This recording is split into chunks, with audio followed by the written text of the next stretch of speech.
Écoutez, cette journée quand même, elle a été vraiment riche. C'est un contenu en plus, comment dire, qui aujourd'hui nous intéresse tous, et on voit comment dire, l'intérêt de toutes ces journées avec effectivement la réunion de 250 à 300 personnes sur ce sujet. Donc ça veut dire que effectivement, au travers de tous nos métiers, de toutes nos filières, le sujet des palettes végétales est essentiel. Et je remercie encore Valor et Verdir de pouvoir tous les ans permettre ce rendez-vous. Et en guise de conclusion, pour reprendre le voyage qu'on a fait ensemble durant cette journée, je vais essayer de faire ça en 4 points. Déjà, un premier point pour faire le lien avec le service public, puisqu'Ortis représente, comme je vous l'ai dit ce matin, le réseau des responsables d'espaces de nature en ville. Ortis existe depuis 1936 et on est passé d'une amicale de fonctionnaires, donc inspirée par la beauté de la nature, l'art des jardins et les végétaux, pour devenir aujourd'hui une association qu'on essaye avec mes camarades d'être dynamique. Et aujourd'hui qui se préoccupe de la santé de ses habitants en ville, du bien-être, des aménités qu'on peut créer au travers de nos parcs, de nos jardins, de nos infrastructures vertes, aujourd'hui de nos infrastructures vivantes, contrario justement, comme le soulignait, je crois, Michel ce matin, sur les infrastructures grises, et d'essayer donc au travers de notre travail de maintenir des villes habitables. Alors c'est vrai que je pense que vous avez tous en tête ce chiffre entre les 20 et 80, donc le service public gère 20% de l'espace, mais sans doute le plus fréquenté. Je travaille pour le département des Hauts-de-Seine et c'est vrai que nous, sur 28 parcs dans le département, on accueille plus de 15 millions d'usagers par an. La taille du département, c'est un des plus denses de France, c'est 1,5 million d'habitants. Donc ça fait beaucoup de concentration justement de personnes sur des espaces de nature qui sont fortement fréquentés depuis qu'on a passé l'épisode du Covid. Et notre ambition, c'est vrai, et c'est ce que j'ai dit ce matin, c'est qu'aujourd'hui, on reparte tous avec une ambition et plusieurs petites flammes peut-être pour chacun de vous que vous avez pu allumer grâce justement aux propos de nos différents intervenants. Donc nous, dans l'association, c'est vrai qu'on essaye d'être le plus ouvert possible, parce que effectivement, sur ce qu'on peut faire référence à la loi de Pareto entre le 20-80. Notre esprit, c'est l'ouverture, l'échange, le partage, et la chance aussi que l'on peut avoir ensemble de se retrouver. Et justement, dans les références qu'on peut faire au monde végétal, les îlots du futur qui ont été indiqués ce matin par David Chevet, ça fait référence. On est tous un petit peu dans un îlot du futur, enfin j'espère pour vous tous qui vous souciez, qui êtes venus à cette journée aujourd'hui. Et nous, au travers justement de ces îlots, par rapport à ces 20% de surface qu'on peut représenter, c'est de créer justement ce lien et ces connexions entre nous pour faire changer la ville, moi je dirais, conserver nos espaces naturels aujourd'hui et puis travailler ensemble justement pour essayer de plus en plus d'avoir un impact. Et notamment notre réseau travaille aussi au niveau régional, et c'est vrai qu'avec toutes les antennes de l'Interpro régional, on a un travail aujourd'hui qui est réalisé ensemble. Les questions qu'on a pu se poser pendant cette journée, pour moi, c'est vrai qu'il y a plusieurs paradoxes, c'est vrai. Et c'est pas simple de concilier ces paradoxes pour faire des choix tous les jours, notamment comment trouver du sens avec tous les aléas et les inconnus qu'on peut connaître par rapport au changement climatique. Rester réaliste, garder le lien avec notre environnement, pas avoir la tête dans le sable justement par rapport à ce qui peut se passer, la notion de risque environnemental aujourd'hui, de travailler sur ces sujets-là, justement pour adapter nos infrastructures et permettre de créer des espaces de nature avec beaucoup d'aménités.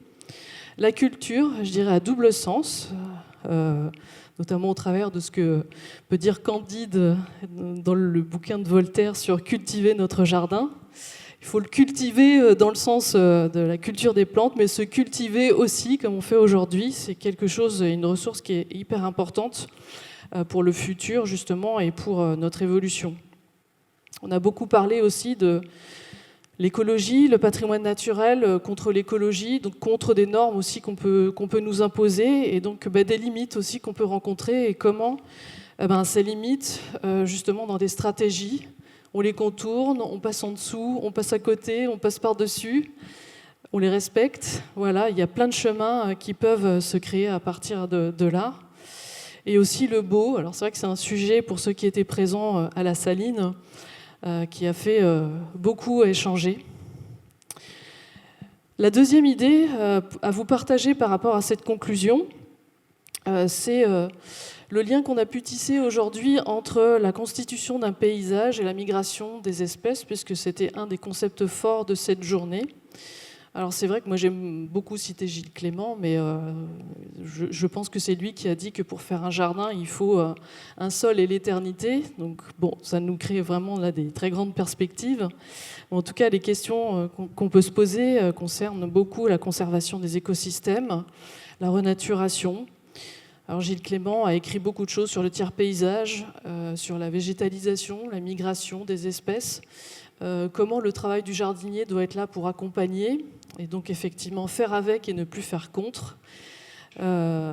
Quelque part autoriser l'autonomie, quelque part aussi trouver le temps, avoir le temps, ce qu'on n'a pas toujours dans nos organisations, dans nos entreprises ou dans nos institutions, même dans nos pépinières, pour justement faire avancer, réfléchir, prendre du recul, assimiler aussi tout ce qu'on peut, toutes les idées qu'on peut mettre en évidence.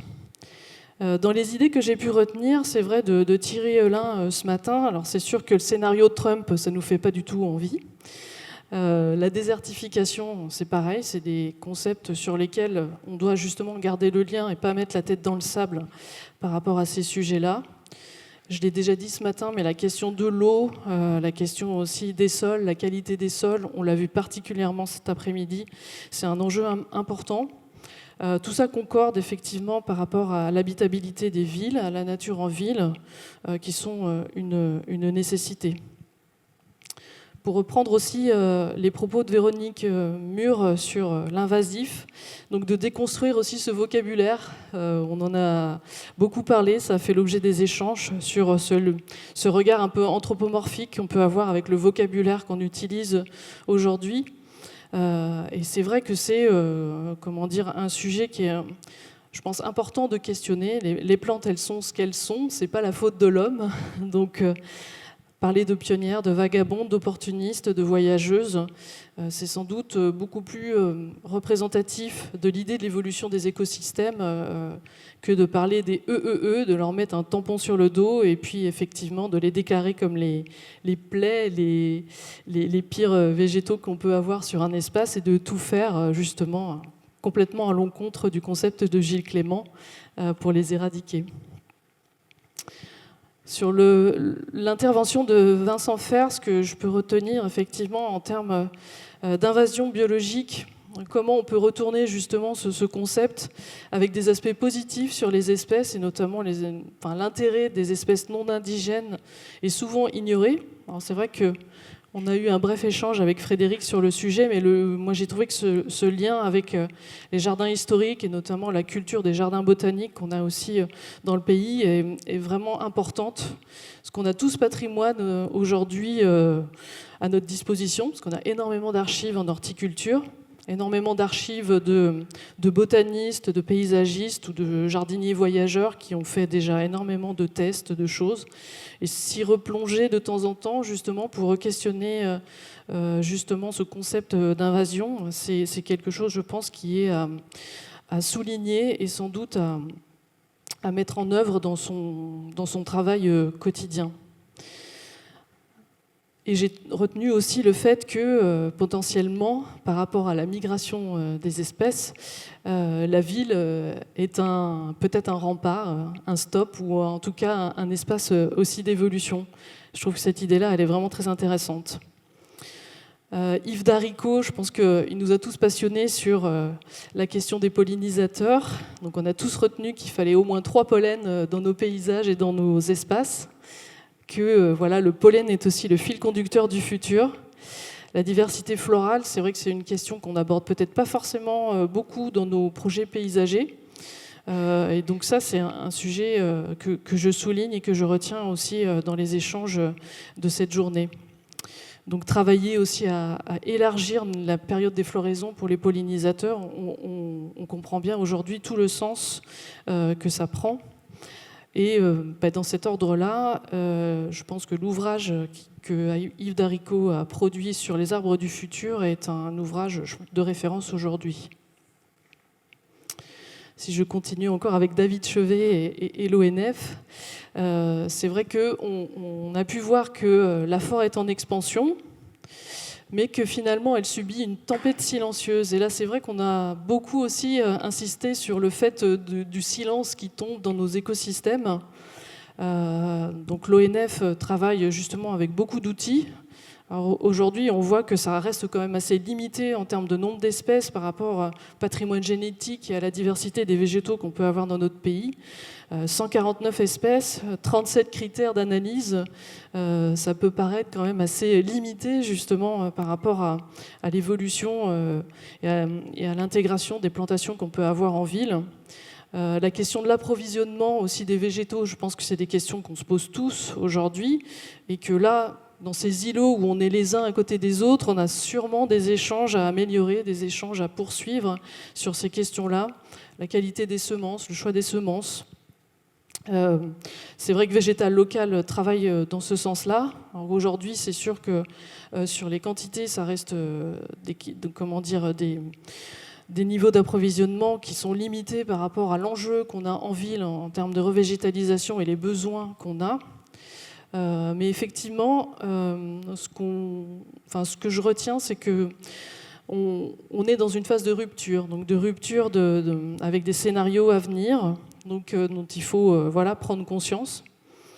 Et il faut, à la manière que les forestiers travaillent pour conserver les principaux rôles de la forêt, les paysages, pour nous, c'est la même chose. Donc il faut qu'on travaille dans le futur et demain, à partir d'aujourd'hui, à travailler, à passer cette rupture et à travailler pour des scénarios d'avenir.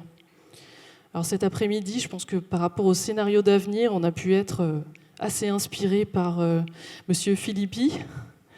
Merci beaucoup pour la dynamique et votre présentation, la qualité de votre présentation. Moi, ce que j'ai retenu, ça va toujours dans le même sens, c'est sûr, aujourd'hui, dans nos métiers, les compétences multiples, c'est essentiel. Je pense que chacun de vous, peut-être dans son parcours, moi, y compris aujourd'hui, j'ai une formation plutôt de forestier. Et aujourd'hui, je m'occupe d'un service des habitants, du lien des habitants à la nature et aussi donc d'éducation à la nature pour les plus jeunes. Donc passer de la technique au lien avec le public, moi c'est un sujet qui m'intéresse énormément aujourd'hui. Donc on évolue aussi dans nos métiers, dans nos savoir-faire. Et je retiens aussi votre idée d'esthétique écologique. Moi, je trouve qu'il y a quelque chose d'hyper intéressant et effectivement de nouvelles compétences à tous les niveaux, que ce soit au niveau du concepteur, du gestionnaire, de l'aménageur, à exprimer ou à imaginer cette esthétique écologique. Et merci encore, Monsieur Philippi, pour le voyage que vous nous avez proposé. Donc entre Ventotène, Gibraltar, moi j'ai retenu Alep aussi, Atlas. Donc c'est des arbres avec lesquels potentiellement des espèces on travaille tous les jours. Mais voilà, le fait de se remémorer d'où ils viennent, l'histoire, justement que même eux ont connu des migrations pour s'installer et devenir des espèces qu'on trouve partout aujourd'hui dans nos paysages, dit aussi quelque chose de l'évolution du vivant. Et là aussi, vous avez insisté, Monsieur Philippé, sur la question du silence dans les paysages méditerranéens, avec justement le vivant qui n'est plus là ou qui disparaît. Donc ça, les solutions du futur, je pense au jardin botanique, c'est des structures aujourd'hui qu'on a du mal à maintenir, mais qui sont essentielles justement par rapport autant sur l'aspect culturel et l'évolution des espèces qu'il faut absolument conserver.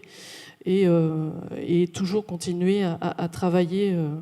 Mais voilà, dans la salle, je sais qu'il y a des personnes qui sont impliquées dans ce domaine-là.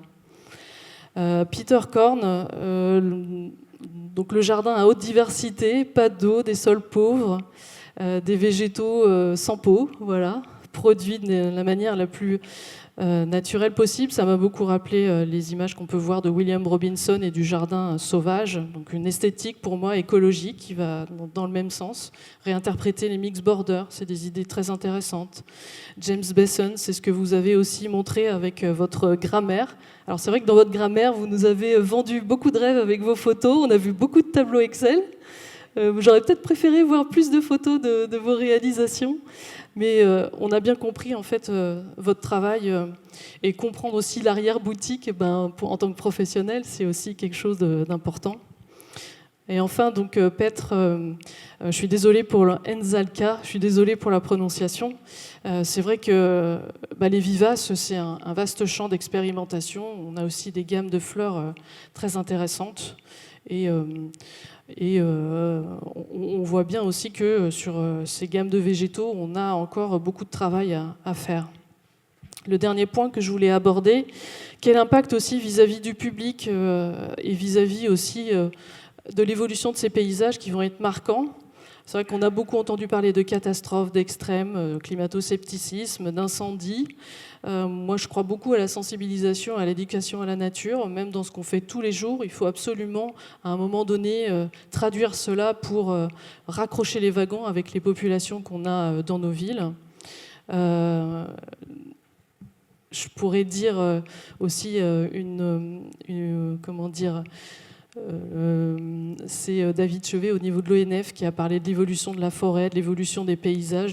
On a aussi eu les idées sur l'évolution des écosystèmes et le lien entre les plantes et les oiseaux. Donc ça, c'est des choses qui sont très basiques pour nous, mais qu'il est toujours important d'expliquer à tous les habitants des villes. Et puis effectivement, se méfier du silence, parce que là, on a bien compris dans tous les propos qui ont été développés, si on commence à plus entendre les oiseaux, à plus entendre les insectes, c'est sûr que là, on a nos propres écosystèmes qui deviennent menacés. Et en ce sens, je voulais faire référence à Baptiste Morisot, dans Manière d'être vivant. Aujourd'hui, il ne s'agit plus pour l'homme d'habiter la terre en maître possesseur, mais plutôt en diplomate du vivant, ce qui fait le lien avec ma conclusion. Aujourd'hui, tous ensemble, donc c'est l'intérêt pour l'interpro, c'est de peser tous ensemble, de faire justement que ces îlots où on est les uns à côté des autres, on soit de plus en plus connectés, agrégés, multiplier les partenariats, multiplier les parties prenantes dans les groupes. Florian Moreau l'a souligné ce matin, ça fait partie des objectifs aussi de la ville durable. La dimension européenne aussi de l'interpro, elle est là. C'est vrai qu'à Ortis, on avait, il y a 2 ans, émis les 10 commandements que vous pouvez trouver sur notre site internet pour faire justement, pour faire groupe et travailler ensemble pour être mieux-disant dans nos espaces urbains. Et Michel Leborgne aussi, avec qui on a des échanges assez intéressants régulièrement, effectivement, a mis bien en évidence ce besoin de liberté pour agir et justement toute notre responsabilité qui est importante aujourd'hui et l'investissement qu'on doit tous avoir dans ce domaine. Voilà ce que je voulais effectivement, ce que j'ai retenu en tout cas comme en qualité de grand témoin pour cette journée. Et je vous remercie tous. Et j'espère que voilà, vous allez repartir avec plusieurs flammes que vous allez maintenir pour l'année prochaine et que ça vous permette de vous motiver, de faire des beaux projets pour les mois ou la saison qui vient. Merci à tous. Merci Anne pour cette conclusion très riche qui ouvre beaucoup de perspectives. Et je voudrais qu'on remercie aussi tous nos intervenants de l'après-midi, mais aussi de la matinée, qui parfois sont venus de loin pour partager avec nous leur passion et leur vision. Merci à vous tous. Et comme c'est l'heure de conclure, j'appelle Jean-Marc Bouillon et Michel Leborgne. Vous aurez chacun un micro et 1 minute pour nous donner le mot de la fin. Non, on va pas conclure, nous on va clore, c'est bien pire. On voulait juste vous dire, donc normalement je devais le faire avec Marie Levaux, qui est la présidente de Verdir, mais qui a dû partir pour prendre un train. Elle avait préparé un joli petit mot, une petite astuce que Marie adore faire ses discours avec un petit jeu de mots. Elle avait dit, en comparant deux belles actions organisées par Valor, que sont les Victoires du paysage et maintenant la palette végétale de demain, ici on sème et aux Victoires on récolte, donc c'est pas mal, je leur ai dit. Voilà. Et alors moi je voulais évidemment remercier tout le monde, mais particulièrement Véronique Brun. Voilà, Véronique, s'il te plaît, montre-toi. Non, parce que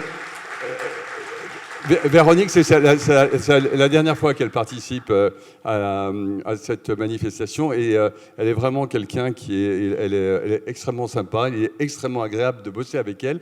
On la regrettera, mais elle part à la retraite, elle va faire plein d'autres trucs, de la raquette, de la montagne, enfin plein de choses. Donc merci beaucoup, c'était un vrai plaisir de travailler avec toi. Et puis nous, on voulait vous dire avec Michel qu'on a vraiment adoré, on a appris plein de trucs. C'est à nous de le faire, donc on va se donner rendez-vous l'année prochaine, probablement au début du mois de février.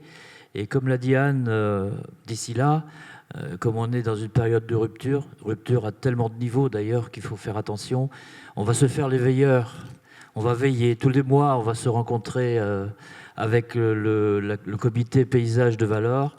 Tous les mois, sachez qu'on va préparer cette rencontre, ces 13e rencontre. Palette végétale urbaine. Donc bon retour chez vous, merci d'être venu et surtout, transmettez. Il y aura des visios, toutes les visios sont enregistrées, elles seront à votre disposition assez rapidement.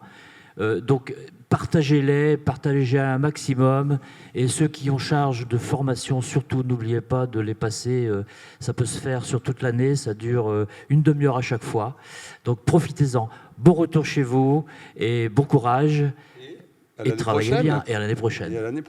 Voilà.